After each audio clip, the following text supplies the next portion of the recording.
So you dive in, a Yeah. client says, yeah, I think we need some help. And where's a starting point? Because Yeah, there's good question. processes that occur throughout an organization. Yes. So what we do, and I'm glad that you asked, because this is my passion is how. Simon Sinek talks about why. I talk about how, because as Simon says, every company knows what. If you know how, you still know why. Start with why. Well, okay, Simon, what's next? Let's get to this thing, right? So how is what I'm passionate about. And I think it really depends upon the angle. I do a lot of public speaking. I'll do close to 100 public speaking engagements between now and the end of next year. A lot of those are for organizations like Vistage. So I'm in a room for a few hours with a bunch of CEOs. And what I find is this, there's a couple different angles. If I get a call from a company and they say, something's not right, and that's usually when you look at processes, when something's not right, we'll try to get with what we call the believables. These are the frontline people in the company that actually do the work.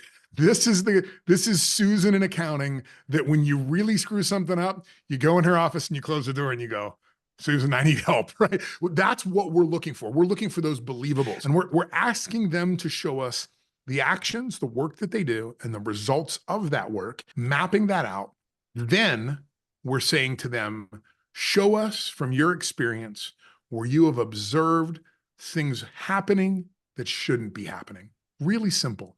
Where is there pain in the process that shouldn't be there? And that's, David, that's things like 6 mechanics sharing one set of tools because they're being conscious about spending money. So I'm like, well, what do the other 5 mechanics do all day? They're like, well, they just stand around and wait for the tools.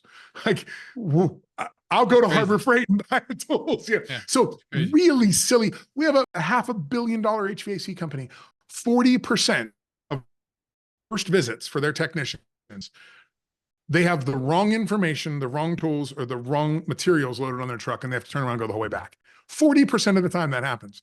Hello, stop doing that Oh and you'll yeah. make way Yeah. more money. And this is a wildly profitable company. So if it's I need to figure out what's going on and I need an emissary to step in and figure this out, I'm starting with the believables. We're doing a triage workshop, a full day where we're bringing them together, we're having them map the process, express their pain, we're teaching them how to analyze and design solutions and remedies for that, like you would teach an engineer, taking them through critical thinking exercises, extracting that from this is a person ringing the cash register. That's where we start on that side. Walk me through an actual client. So So, instead of um, going big picture and here's the yeah, template, give me yeah, an example. I don't care what business they're in. I mean, I work with a lot of great example. IT people, but it doesn't have to be IT. Okay, It can be yeah, anybody. I have one because I have a meeting 2 hours from now that I'm walking them through this map. So we just printed it. It's fresh off the presses laying behind me. The example that I want to give is a medical facility. They've been around for 35 years.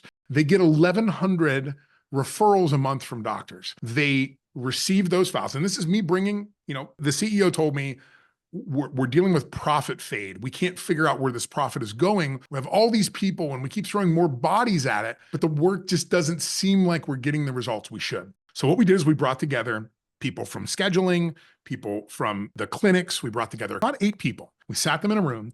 We said, look, we're going to map out. Here's our starting and ending. The starting point is we get that lead from a doctor. The ending point is we're billing accounting. So we ask them, show us how it's done. And we teach them a little bit of a methodology. We facilitate that up on the wall. And within an hour, I realize that we've already found the problem, but I don't want to expose everybody. I'm like, let's go through the method, right? But the method here is let's get them to put the map up and then let's explain to them what pain is. And pain isn't Joe's a jerk. Pain is the system doesn't work right. These are things that just need to be fixed.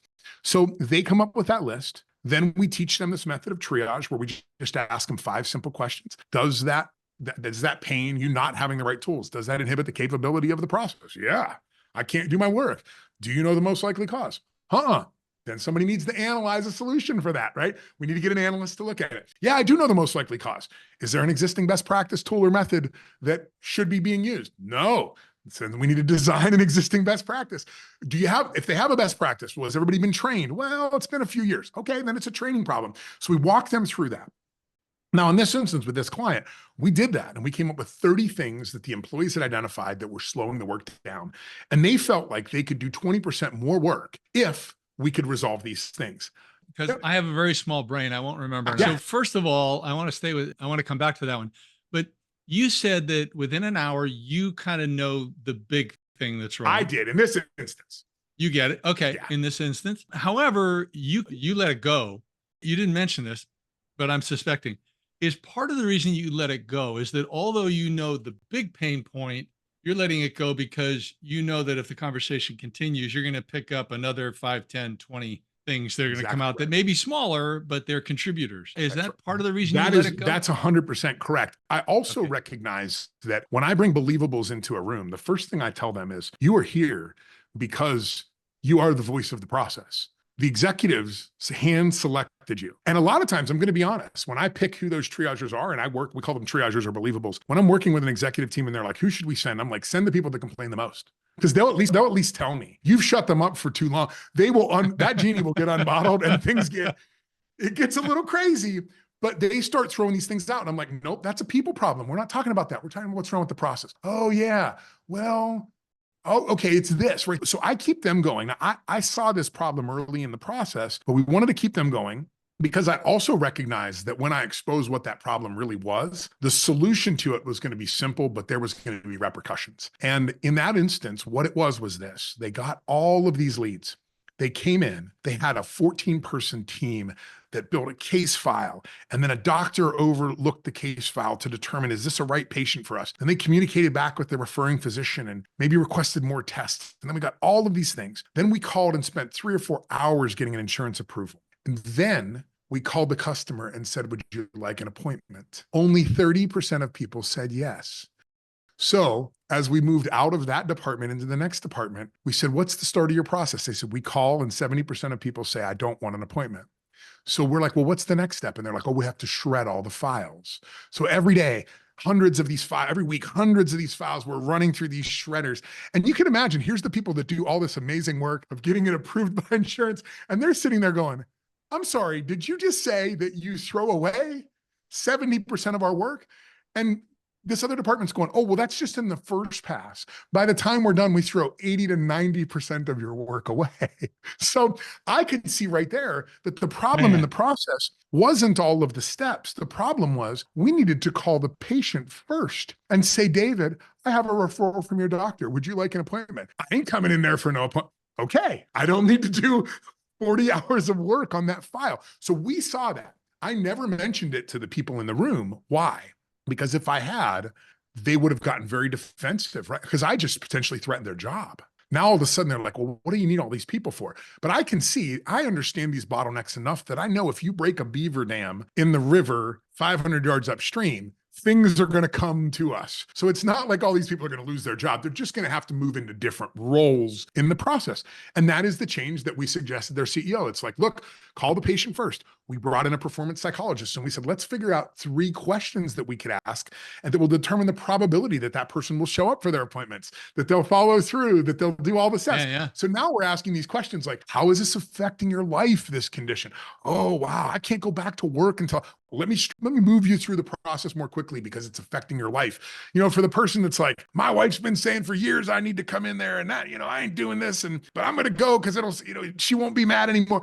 I don't know about that one. I might put that guy in a category 2 or 3. So that's what we're finding. And I got to tell you, David, it's all the time where we find companies, and these are not companies that are struggling. We just did a bunch of work with the company that won the best place to work in the Southwest. And this is a wildly profitable company with very engaged employees, very well-known, fast growth. We found that 80% of the time, when orders came into the system, they were lacking critical information needed to fulfill the order. And then the ops team had to call the customer. And about 20% of the time, the customer canceled the order because they were so upset that it was delayed. So it's like, wait a second, you're wildly successful and wildly profitable. And literally every day you throw away about 16% of your customers, just throw them in the trash. They just garbage. They canceled their order because they were mad. All we had to do was go into the system and adjust the settings to get the paperwork to print. Let me go back to the medical company. It's got like 30, that you identified. One major one, approximately. So what happened? Those people complained or raised concerns about any of those 30 previously? Every one of these had been vocalized at some point, and they usually are vocalized to a manager, a frontline manager, and that manager usually has a KPI or an OKR that is associated with some metric that prohibited them from really wanting to make any action on that. And I'll give you a great example. Well, my job is to keep costs low. You're saying you need new computers. I'm not going to give you new computers because I need to keep the costs low. But a new computer would make them 20% more efficient. And they're not making the connection. So sometimes it's, oh, these people complaining again. But many times they rationalize why. Great example, we had a financial services company, this is about 10 years ago, where we actually went into their call center and found that 14% of all time for underwriters, these are, loan underwriters making big money, 14% of their time was waiting for pages in the system to load.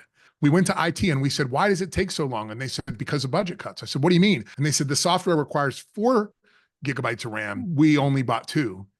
And it's $28 a person to upgrade that. And I'm like, yeah, but 14% of all of the time for everybody on this floor is spent waiting. And I said, you got to go to the CEO and say this. And they said, no, he's real up. He's like, keep expenses low. I'm trying to maximize margins. If anybody brings up spending money, I'm going to cut your head off. And he was really upset about it. Well, you can imagine how upset he was when I went to him and read him the Riot Act and said, I can get an extra 14% productivity out of this floor. You don't need to hire any new people. All you and I have to do is drive to Best Buy. We're going to spend about $1,000. It's going to cost you $1,000 to increase productivity in your company by this much. And he's like, why didn't anybody ever say anything? I said, because you threatened their lives. Like, yeah, I'm not going to say anything. We have this, I don't know why we forget that we are animals. We have a limbic system. We cannot identify the difference between an angry CEO and an angry grizzly bear. They are both the same thing in our limbic response. We as leaders set this tone and we say, well, you can't do this or you shouldn't do this. Well, there are exceptions to that. And if we don't express that and say, hey, look, we want to keep expenses low, but so if you need to spend some money, let's do an ROI analysis. Like if you need help doing that, let's bring a business analyst in and figure it out. But we forget that. And we're like, well, keep costs low. So for a few dollars, you could make it more efficient. Let's stay there for a moment. So yeah. You say that you come in and you say, give me the believables. Yeah. Okay, I want to work with those people. They know what's going on. They're frontline.